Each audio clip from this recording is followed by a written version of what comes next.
Hər vaxtınız xeyir olsun. Deməli, bu günlərim mən sizə perspektiv, üfüq xətti və baxış nöqtəsi, hansı ki 4-cü sinif təsvir incəsənət kitablarında bu var. Və istəyirəm ki, sizlərə daha aydın şəkildə bunları izah eləyəm ki, bəlkə kimdəsə qaranlıq bir məqam olar. Çünki mən öz dərs keçdiyim müəllimlərdə də görürəm ki, bacarığı bir balaca zəif olan müəllimlərdə bu dərslərlə bağlı çox çətinliklər var. Və bunun üçün də çətinlikləri aradan qaldırmaq üçün mən sizə belə bir izah göstərmək istəyirəm. İlk öncə şəkilli versiyada göstərmək istəyirəm ki, sizə daha aydın olsun.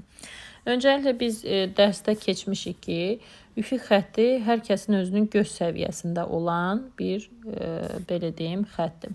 Və üfüq xətti yuxarı, aşağı və orta hissələrdə olmaqla 3 hissələrdə göstərilə bilər. Əgər biz ayaq üstə dururuqsa, bu 6-cı sinif kitabında var ki, üfüq xətti yuxarıdadır. Otururuqsa üfüq xətti aşağıdadır və ümumiyyətcə stolu götürüb lap aşağıdan baxırıqsa, lap aşağı düşür üfüq xəttimiz. Yəni yuxarıdan baxanda bizim əsas yadda saxlayacağımız bir məqam var ki, bu düz normal görüntünü başa düşməliyik. Aşağı, yuxarı və ümumiyyətcə harda dayanmışıqsa yadımızda saxlamalıyıq ki, harda dayanırıqsa üfüq xətti də oradadır. Yəni biz hardayıqsa, yəni üfüq xəttimizdə göz səviyyəmizdə orada görünür. Gözün olduğu yerdir bir sözlə, baxış nöqtəsi deməkdir. Yəni gözlərimiz bizik. Yəni baxış nöqtəsi bizik. Yəni sizlərsiz baxış nöqtəsi. Sizin gözlərinizdir. Gözünüzün olduğu yer isə baxış nöqtəsidir. Deməli, bax, indi mən sizə bir nümunə göstərim. Fikir verirsiniz, bu göz qoyduğum hissə bizik. Bu kub olan hissə isə hər hansı bir predmetə baxırıq, düzdürmü? Baxırsınız ki, bax, biz öncə yuxarıda dayanırıq. Biz yuxarıda dayandığımıza görə, bax, bu bizik. Biz baxırıq, bu əşyaya baxırıq. Bu əşya yuxarıda durmuşuq deyə, bizim duruş yerimiz yuxarıdır deyə biz əşyanın yuxarısını görəcəyik. Kubun yuxarı hissəsini görəcəyik. Sonra biz, deməli, əşyaya düz baxacağıq. Fikir verirsiniz, əslində burada biraz şəkildə də səhvlik var. Bir kub gəlib düz bizim qarşımızda dayansa, biz onu nə altını görürük, nə üstünü görürük. Mənim düz qabaq hissəsini görürük. Bir də var ki, bir məqam var ki, biz aşağı düşürük bu səfər. Aşağı düşəndə artıq kubun biz alt hissəsini görürük. Təbii ki, üstünü görə bilmirik. Mümkün deyil üstünü görməyimiz. Deməli, üfüq xətti bizim, yəni belə deyək də, durduğumuz yer, bu bizik, baxış nöqtəmiz. Üfüq xətti isə, bax, biz onu hardan baxırıqsa həmin hissədir. Deməli, biz 3 istiqamətdən baxa bilirik. Ya qabaq hissədən, ya biz aşağı düşüb baxa bilirik, ya şəkildə kimi yuxarı baxa bilirik, ya da ki, dümbələm düz baxa bilirik ki, bu düz baxanda da biz nə yuxarısını, nə aşağısını görürük. Bax, bir məqamı burada şəkil üzərində gedək başa. Burada da baxaq.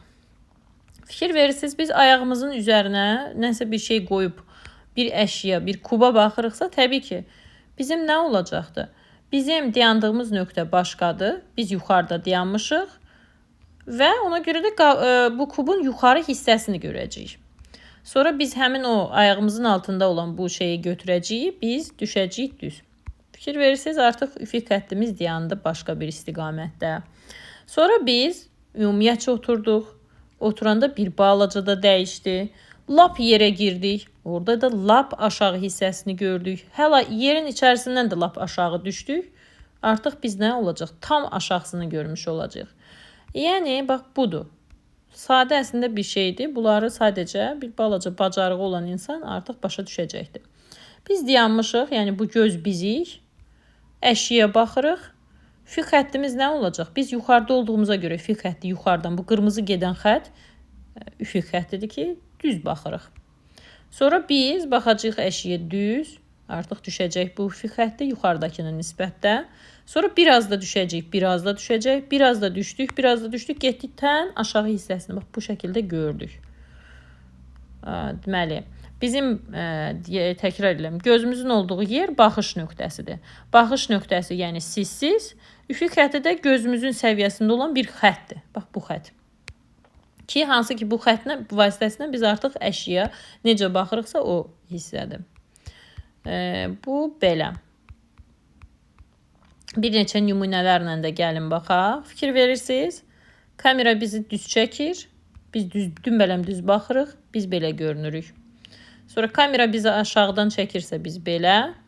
Kamera bizi biraz da yuxarı qaldırırsa artıq bu şəkildə görünəcəkdir. Fikir verirsiniz buradakı üfüq xəttlərinə necə dəyişir. Diqqətlə şəkildə özünüzlə bir dənə belə yaxınlaşdırım, uzaqlaşdırım daha doğrusu daha aydın şəkildə görəsiniz. Sadə bir məntiqdir bu. Fikir verirsiniz, bax bu da perspektivdir. Perspektiv də nə olur? Getdikcə xırda, lap balaca detallara çevrilir. Gedir bir nöqtədə birləşir sanki. Buna perspektiv deyilir. Biz dayanmışıq, bax fikir verin. Perspektivimiz, üfüq xəttimiz yuxarıdadır. Yəni evi biz bu şəkildə görürük. Artıq burada dayandığımıza görə. Amma biz bu yerimizi dəyişib bir başqa istiqamətdə olsaydı, yenə də bizim üfüq xəttimiz mənzərə çəkəndə dəyişəcəkdi artıq. Eyni şəkildə burada da eyni şeyi izah eləyir. Fikir verirsiniz. Biz insanlara ayağımızın üstündə stol qoyub baxsaq, bizim üfüq xəttimiz artıq biz elə çəkməliyik ki, insanların biz artıq bu hissələrini görməliyik.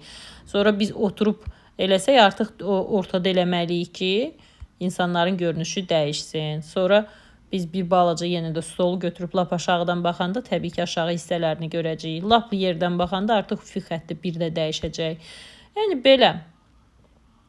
Eləcə də bax bir əşyada da siz onu sınaya bilərsiniz. Evdə götürün bir dənə hər hansı bir çaynik, çaydan, əsasən stəkan. Stəkanın ağız hissəsində ovallığa baxarsınız. Götürərsiniz stəkanı yuxarıdan gözünüzün səviyyəsində qoyarsınız. Sonra artıq biraz da stəkanı aşağı saldıqca artıq stəkanın tam dairə hissəsini görəcəksiniz. Bunun üzərində də tətbiq edib baxa bilərsiniz.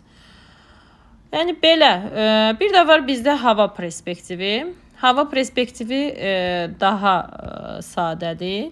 Hava perspektivində də bax fikir verirsiniz. Biz artıq bu qaydalara riayət eləməliyik. Uzaqda olanlar bax, yuxarıdakı hava bir balaca buludlar tündür. Getdikcə yuxarıdakı ikinci buludluq biraz yuxarıdan daha da açılıb. Gəldikcə də lap açılıbdır. Yəni biz istənilən bir havaya baxsaq, buluda baxsaq. Buludlarda necə olacaq? Yuxarısı biraz tünd, aşağı düşdükcə biraz açılacaq. Bax, bu tündür, bu hissə açıqdır, getdikcə də lap açılıbdır. Buna da hava perspektivi deyilir. Ayrı, qeyri-adi mən burada çətin bir şey görmürəm. Ümid edirəm ki, bu izahlardan sonra da hər hansı bir sizlərdə heç bir perspektivlə bağlı heç bir çətinlik olmaz. Perspektiv ümumiyyətcə aydın görürəm deməkdir. Məkanda olan obyektləri kağız vərəq üzərinə düzgün şəkildə köçürməyə yardım edən müəyyən bir bilik sistemidir ki, bu biliklərin içərisində hansı ki, baxış nöqtəsi daxil olur, üfüq xətti daxil olur, qovuşma nöqtəsi daxil olur və s. və ilaxır. Qovuşma nöqtəsi də ən rahatıdır. Bax, biz baxırıq, gedir bir nöqtədə birləşirsə bu qovuşma nöqtəsidir.